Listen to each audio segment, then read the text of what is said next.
айылдыктар эмне үчүн келген жерин жыртып, келе турган жерин жарып салат? А? Эмнеге десеңиз, себеби бул тарыхты окусаңыз бул нерсеге мисал толтура да. Факт түрүндө айтамын, көп учурда кыйынчылык күчтүү адамдарды тарбиялайт. А комфорт ал түзүлгөн бардык жумшактыктар, жеңилдиктер, чирин тоттор бардыгы адамды катуу бузуп коет.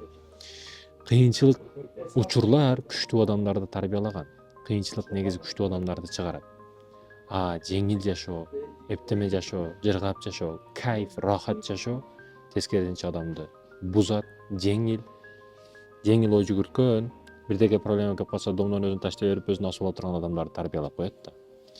Ошондуктан байкасаңыздар биз 21-кылымда комфорт деп комфортко эле кирип кетип атабыз. Машинаны дагы кичине жумшак, автомат болсун дедик, автомат болду. Азыр идеал жерин карап атабыз. Көпчүгүбүздү астыга чейин жылуулап берип атат да. Комфортко катуу кирип кетпешибиз керек. Эркек киши ар бир учурда ар нерсеге даяр болуш керек. Көчөгө чыгып кетмен чабышка дагы, эгер ал жогорку жерде иштеп аткан болсо дагы. Кетмени чабып атса, күчтүү иштерге дагы даяр туруш керек. Ар бир нерсе болушу мүмкүн.